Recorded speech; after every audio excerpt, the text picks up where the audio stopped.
I wanted to talk more about relationships and EQ. Yeah. And I'll give you an example, also something I talked about in my monologues, which was for me, a friend of mine and I fell out Right. like 2-3 weeks ago. Right. Because neither one of us, a situation happened and neither one of us have the ability speaking for myself, I didn't know how to fix it. Right. And I keep saying, I think I was right. Right. So you kind of like, everybody is holding their own of, you did this or this thing happened. Yeah. And so I don't know how to cross over. I don't know, we don't know how to mend this thing. Yeah.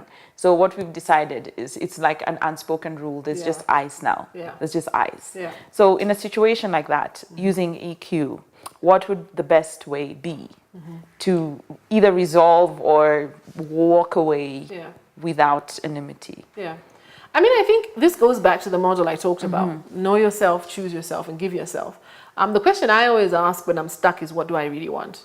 Yeah. Right? I think that really unlocks a lot. What do I really want? And when I stop, and sometimes it's not something you can do in the moment. Yeah. Sometimes the moment comes, you're taken over by the moment. Yes. Okay, fine, this thing has happened. Yeah. This relationship has reached where it's reached because of the choices made. Yeah. Okay, right. So what do I really want? Right? So when I'm less caught up in the feeling do you sometimes of it, have to just give yourself space? of course, first? of course, Yeah. of course. Yeah. Sometimes emotional intelligence is just giving yourself the space. Okay. Do nothing.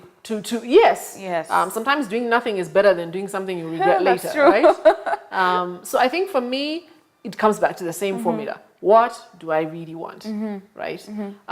I think that the reality is there are some friends who are friends for a season, and that's okay. That's true. Right? That's okay. Yeah. If we are no longer moving in the same direction in life, We're not helping each other. and we are holding each other back in some way, then it's okay to say, maybe we are no longer the besties we were before, right? Yeah. I wish this person no ill, but we are no longer going in the same direction, and our moving together is causing us problems. Yes. I mean, the Bible talks, can two walk together if they don't agree? That's true. They can't. Yeah. And that's okay, Yeah. right? So I think in the moment of what do I really want, it's asking yourself, have we reached the That end point. Yes. where we can just honestly say, I bear you no ill, Yeah. but I think let's move in different directions. Yeah. Or is this just, we're caught up in emotions? Yeah. You know, what do I really want? So I think the question for me is, what do I really want?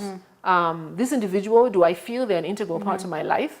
Are they integral enough for me to step past the hurt? Yes. Right? I see. The anger, Yeah. the frustration. Yeah. Can we have an honest conversation about This the hurt, thing. the anger, Yeah. the frustration? And sometimes it needs to be had after a cooling period. Yes. Sometimes it needs someone else to facilitate it.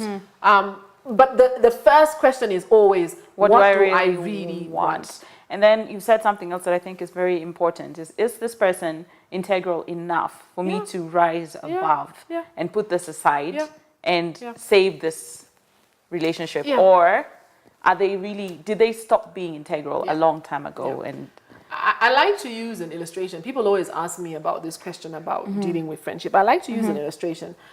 Imagine, if you will, Mona, that you're in the cafeteria, it's lunchtime, and you work for an organization that provides lunch. okay. And you go to the serving counter, you serve some food, and you put it on a tray, and you start walking towards a table where you see your friend sitting. Yeah. So as you're walking toward the table, another friend comes rushing excitedly because she's got some really exciting news. And in a rush, in her excitement, doesn't notice and kind of collides into you and upends the food on your clothes. And you were wearing a really beautiful white blouse. And you're going on a date and afterwards. you just were looking, you were slaying. Yeah. And yes, you had a date to go to afterwards, right? What is your reaction? I'd be angry. Right? First. You would be. Yeah. What else? And then I'm angry, Yes. I'm messed up. Yes. Okay, how do I clean this? Right. So you are angry in that moment because obviously you're really annoyed about what happened. Yes. As you look at your friend, after the few seconds of anger, what do you feel? I'm not pissed at them anymore. I'm just thinking, really? Come on now. Right? Come on. Exactly. Now, let me ask you this. In your mind, do you ever for a moment think it was intentional? No. This is your friend. You No, wouldn't, right? no, As no. far as you're concerned, You're annoyed. Oh my goodness, I'm a mess. Look What are you going to do about it? Look what you've done. But it doesn't cross your mind that this person intentionally They knew I was going for a date, and they came and they sabotaged. Yes. Okay. Let's rewind this. Imagine it's someone that every time you even look at them, they just, that person in the office who just knows how to push your button. Yes. That person in the office that you are convinced is just out to get you. Yeah. Same scenario happens. Yeah. Do you not think in your mind you'd that be this like, did this on purpose? Yeah, you do. That they just know I'm going on a date and they've decided. And even plotting in your head, how do I get you back? How do I get back at you? So what's the difference? It's a friendship. Right? It's a trust. So the difference is the frame with which you approach something. Yes. So let's go back to this scenario. A lot of times, the reason why we are not able to get past something is because we tell ourselves in our mind that it was on purpose. Right? Okay. We convince ourselves that this person intentionally did what they did. Yeah. Sometimes just reframing it. They messed up, but it was an accident. The intention. Yes. What we think the intention was. Yes. Okay. When I believe someone intentionally came and did this. Yeah. It does nothing we're talking about to me, yeah. right? Yeah. When I give them the benefit of the doubt and say, all right, they messed up. So we're not arguing about whether they messed up or not. Yeah. They did. They messed up. Okay. Right? But they did not mean me harm. They did not mean me harm. They were coming from wherever they were coming from. They did not mean me harm. Yeah. They were not coming from a position of malice. They did the best with whatever their situation was and their understanding of the situation. Exactly. Okay. And what that does is it gives you the ability grace to start moving towards resolving it. Okay. Right? And sometimes that's something we need to do when we really start asking ourselves, okay, what do I really want? Right? How do we know it's the truth though? I know you said that we always know, but I think we're also masters at lying to ourselves, isn't it? Because I was also going to ask you, like now in organizations, for instance, I'm sure you've come to some organizations where you look at the staff members they have and you're thinking, honestly, this person doesn't belong here. This person is in the wrong place. And I think if we translate that to our relationships as well, we lie to ourselves a lot. It's like what you're saying. Maybe we've come to a point of, of going our separate ways. So how do we know that we are actually telling ourselves the truth and not rehearsing the lie? Yeah. I think for me that a lot of times with friendships, what you have to ask yourself is what has the behavior been? Mona, if I've always been there for you, I've always supported you, I've had your back. When you call me at midnight, I am there for you. And then this one time I really make a mess, then it should be evident that unless I've changed, this is not a habit. This is not something I do all the time. This is not the norm. I messed up, but give me the benefit of the doubt. Yes. If, on the other hand, the kind of friends where you say you're parting ways, it's because it's become it's something that happens. This is it. This is the status quo now.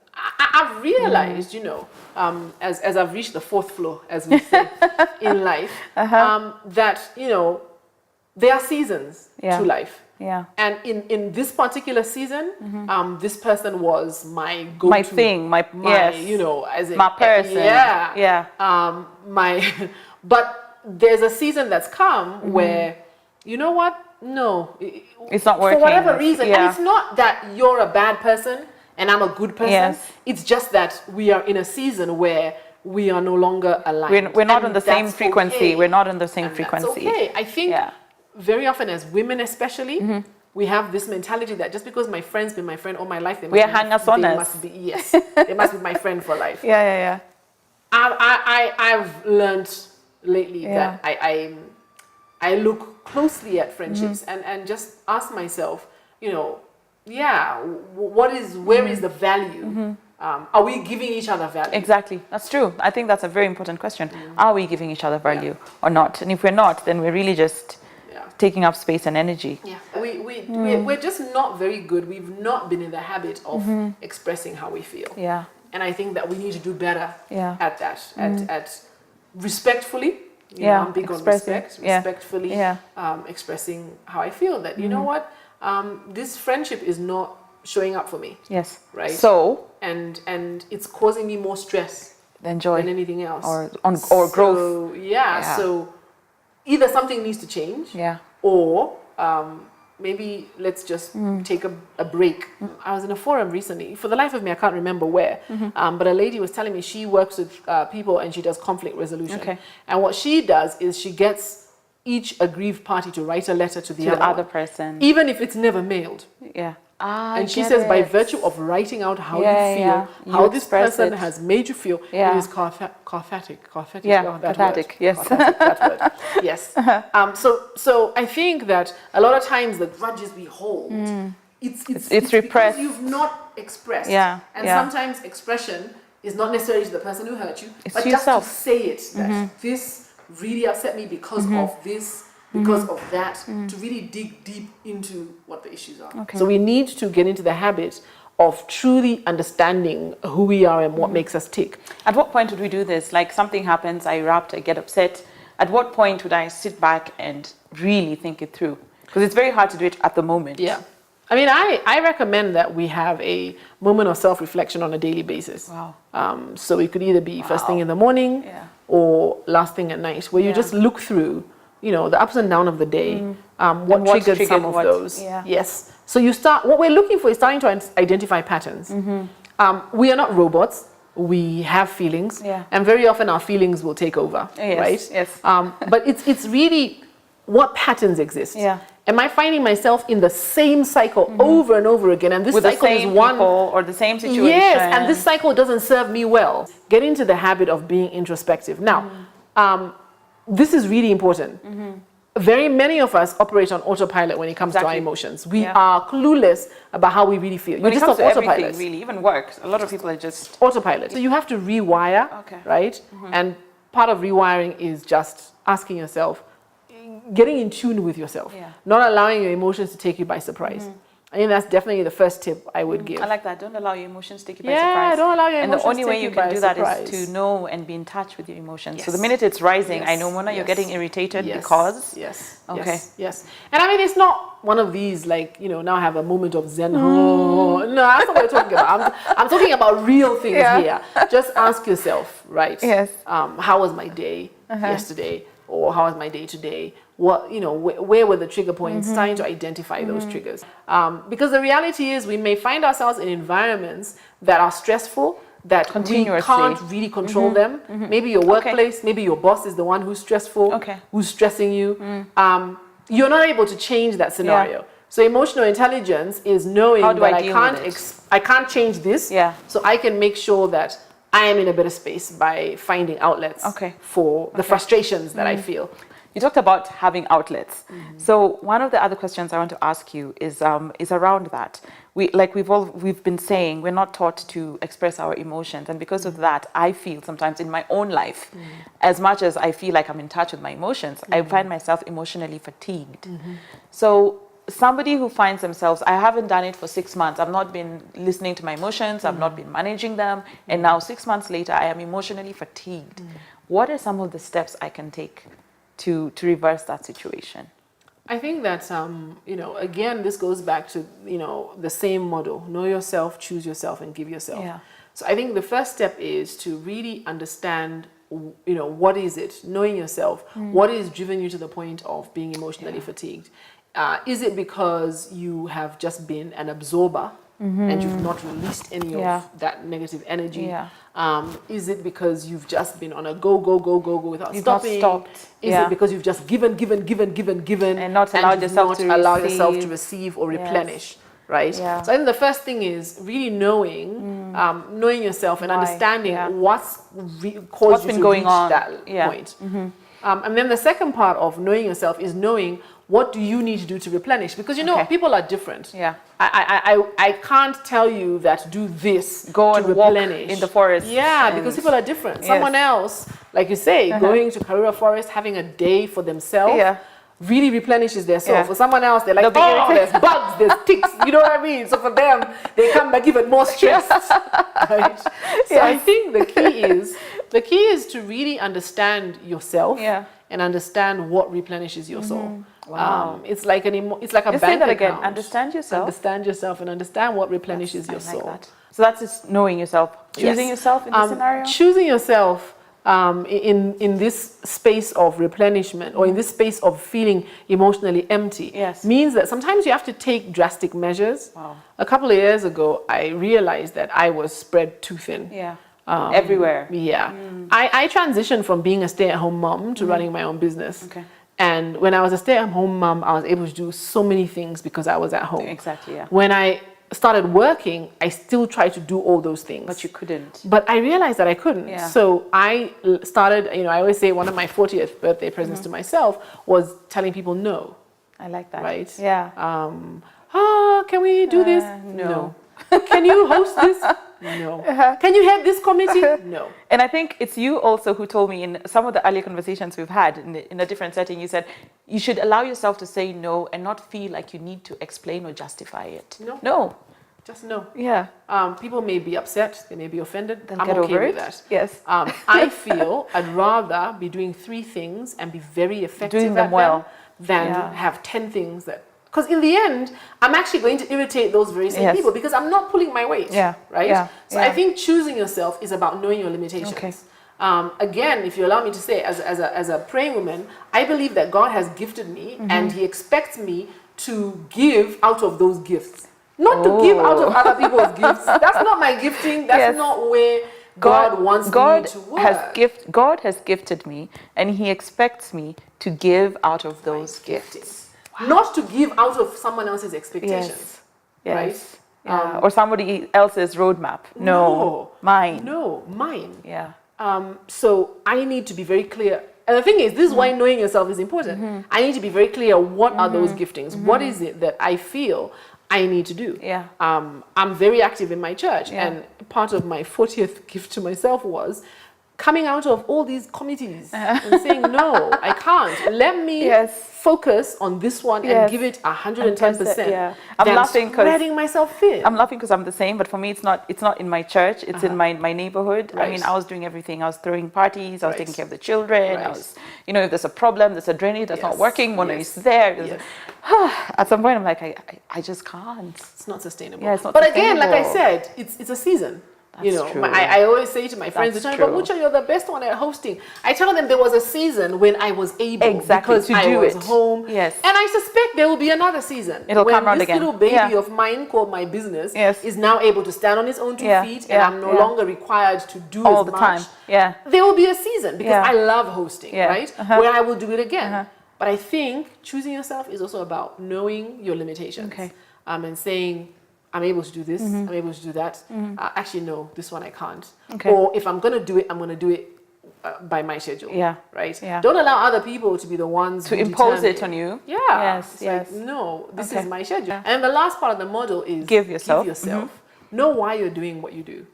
Wow. That gives you energy to do it. Yeah. Right? And the resentment and all that stuff goes away. Know why. Yeah. Why are you doing what you're doing? Yeah. One of the things that's really important to me is my family. I have 2 boys. And when I look into the future, I imagine myself as, hanging out with my boys when they're grown, when they're adults. Yeah. And so I invest today in ensuring that happens tomorrow, going to happen. Right? Exactly. Yeah. Now, I'm a bit of an old school mom, right? So I don't believe that your children are your friends when they're children. My children are not my friends. I have friends. Right? And I always tell my kids that this is not a popularity contest. I have friends.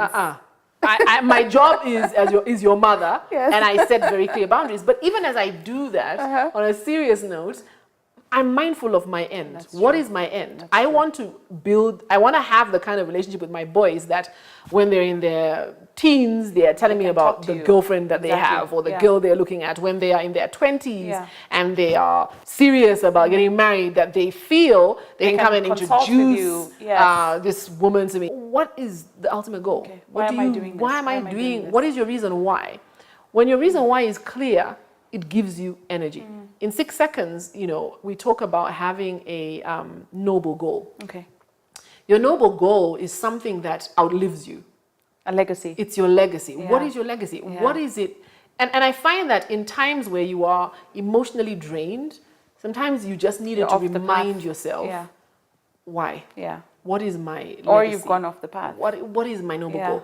And if I know what my noble goal is what I'm doing moving me towards my noble goal, or like you said, has it taken me off the path? Yeah. Because often if what I'm doing is towards my noble goal, I get the energy for it. Yeah. Usually I'm invigorated. Yes. Usually if I'm constantly in a state of emotional draining, it's probably because I'm not aligned with my purpose.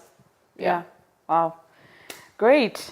So thank you so much, Mucha. I think I've learned a lot. Every time I talk to you, I feel like I've been in a therapy session. So, so my noble goal is impact. See. I feel that anyone I come into contact with, whether it's in a professional setting or in a social setting, should come away feeling like, wow, I learned something. Yes, right? yes. That's always well, the way you've done it. You've done it today, and I think not just for me, but Thank for you. so many other people that are going to be watching this. Thank you. So today we have been talking to Mucha Mlingo on emotional intelligence, and I think for me, some of the main things that I've gotten from this is emotional intelligence is accepting, knowing, managing your emotions, and also giving back to yourself. Because if you're injured, if you're wounded, there's only so much you can do for other people.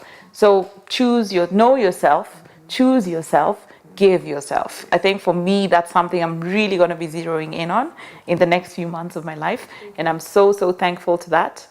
So thank you for coming. Thank you for being with us. I am sure we'll have more conversations in the future. So you've been watching Life with Mona. And again, be good to yourself, be kind to yourself. Do not resist your emotions, give in to them, learn how to control them, learn how to direct them, and you will definitely have better results. Thank you so much for being here. We will see you next time. Mwah.